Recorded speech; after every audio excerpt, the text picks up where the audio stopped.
by our standards.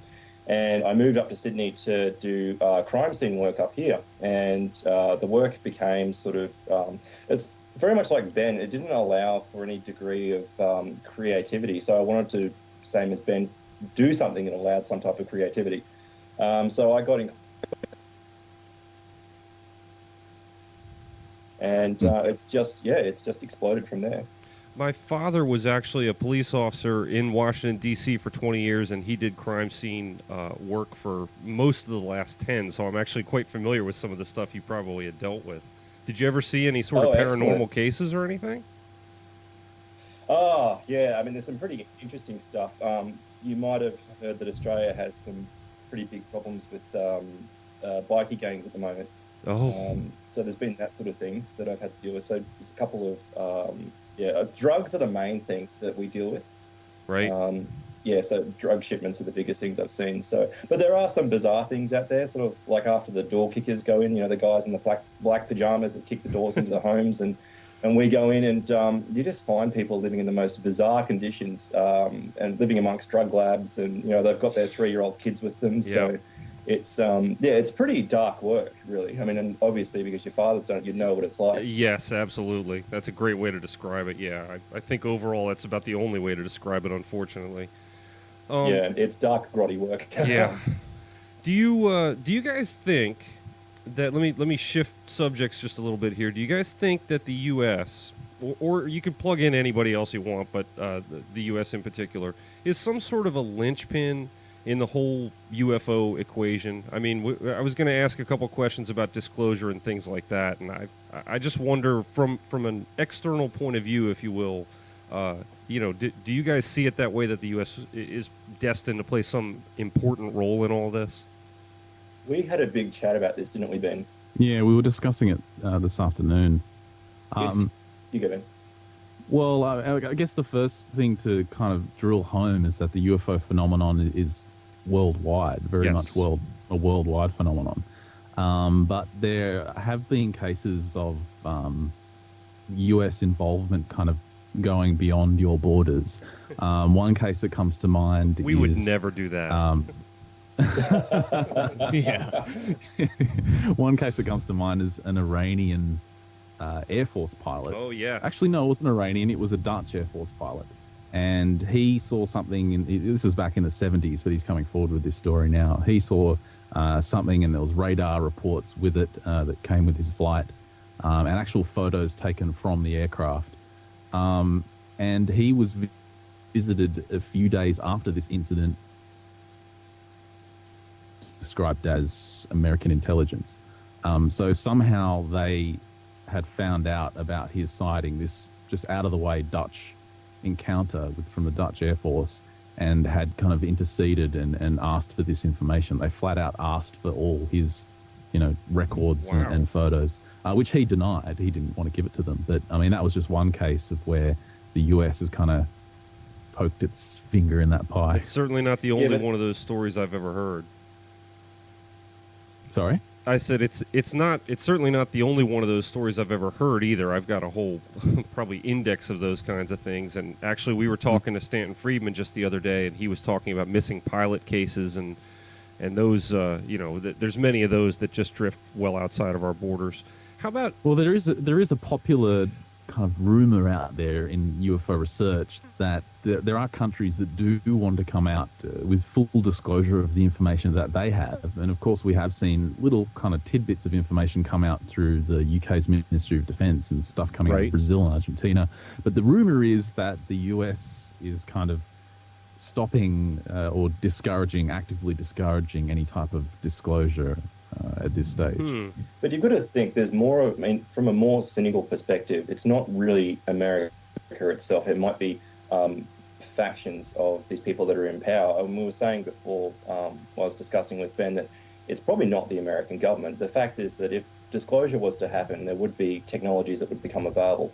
And oil barons and international banks and those sort of things don't want that sort of stuff getting out because they would lose their income. Right. And they would lose their power. So I don't actually particularly think that it's primarily America. I think it's the fact that there's, people in the background that are wanting to prevent this stuff from getting out. in a much more general way, Stan Friedman said basically the same thing to us the other day. I mean, the people that are in power want to stay in power, so if that means controlling the issue and the information, that's exactly what they're going to try to do. Yeah. How about not because it's not. It's an American entity, but there's so much international involvement in the organization. What about NASA? I mean, do you think that NASA has any role to play in this, or do you just write it off as being the same group? That's a really good question. What do you think, Ben? Throw that one to me. Well, again, there's reports. I mean, the first thing that springs to mind is McKinnon, the UK supposed super hacker that what's his name, Gary McKinnon, who years ago they say he hacked into NASA's files, and he claims that he saw a photo of a UFO on NASA servers, and there's other people that have come forward, kind of whistleblowers within NASA, who claim to have airbrushed UFOs out of NASA, official NASA photos. But I mean, we're really kind of delving into an area of conspiracy that is so kind of deep and complex. It really depends on how much you've looked at the whole conspiracy picture. Right. I honestly don't know. I mean, I think defence is more likely to be involved. I mean, certainly in Australia, the Defence Department, or certain areas of our Defence Department, is more interested in UFO stuff than what NASA would be, and I've got a feeling it would be the same over there. I can't help but jump to a different question. I was trying to figure out what your reaction was going to be to this, and I had a couple different ways I could go. First, I'll ask one more character that might be involved. What do you think about the possibility of China's involvement in the overall, release of information? And you guys are physically closer than we are. I mean, I don't know if you're picking up on any media that maybe we're not, but I hear weird, interesting stories come out of China sometimes. It's really interesting how much stuff has come out of China just in the last couple of months. It's in the earlier episodes of the shows, we would occasionally get a story from China based on UFOs, but just in the last couple of months, it's been incredible the amount of stories that have come out. But in saying that, I mean, we have to remember that China's a communist nation, and they're heavily bent on controlling all information going in and out of the country. So I honestly think China would be the kind of last place we'd see any information coming, and I really don't trust information coming from China. Exopolitics and ufology, religion and science, time and space. Hosted by Mike Smith.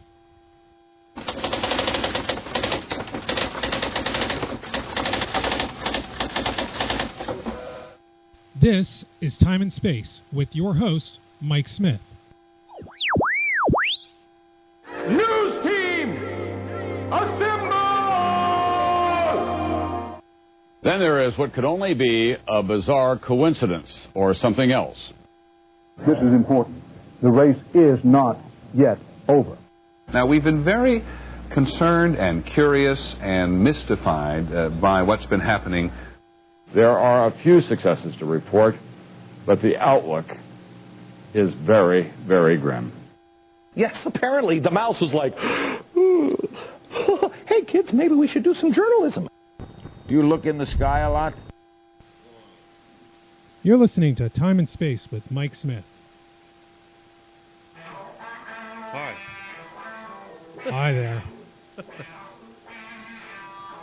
I think you guys have been working on a couple of different news desks this evening. Right now, you're heading. Which way do you want to head this time? I'd like Justice. I'd like to cover one more. I'd like to cover one more justice story. I want to hear your opinion on this.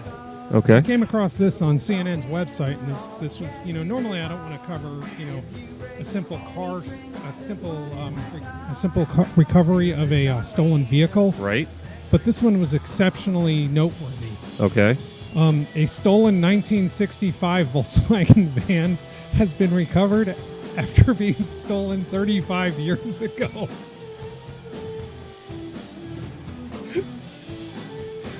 The vehicle in question was stolen from a Spokane, Washington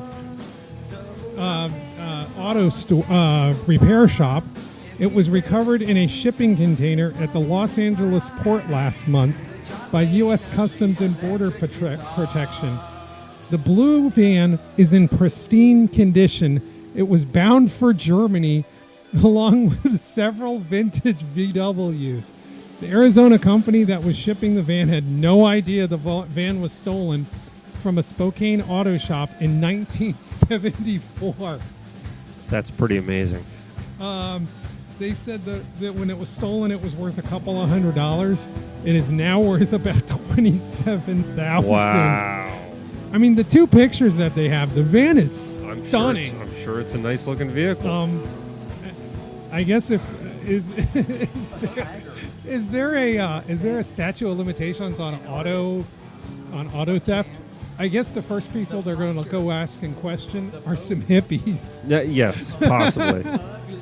I mean, yes, I believe Shaggy and Scooby have been apprehended to answer a few questions down at the precinct. Like I said, most of the time I don't want to cover, something as mundane as an auto theft. But when it's noteworthy, like a 1965 VW van that was stolen and recovered, but at least, our men and women at the Customs and Border Protection are doing their job. Yes. They're looking for the odd, Yes. 65 VW. Yes, their vigilance has paid off. That's right. That's right. Just that was classic. Velma and Daphne did not return calls for comment. What about Thelma and Louise? Wow. So that's all I have on this story. Unfortunately, I don't think there's going to be a follow-up on this. That's all right. Allstate Insurance Company, which paid the original owner of the for the loss decades ago, now owns the van. So contact your Allstate representative, Mike, if you'd like to buy the 65 van. I'll do that. They're not sure. Allstate, right. I'd like to see the Carfax, please. The insurance company has not decided if it will sell the van or put it to the For all I know, that thing was in a fire. Or I mean, really. How do you... Honey, I lost the van. What do you mean you lost our van? How did you lose the van? Well, I took it to Joe's Body Shop. And it's not there anymore? That's pretty bad. No, it's they told me that the van was taken.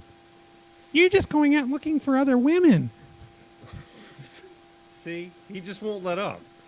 All right, did you come up with anything for McKinnon that you wanted to throw Yes, I have a out there? U.S. Pentagon. I got a U.K. Pentagon hacker nears extradition to the U.S.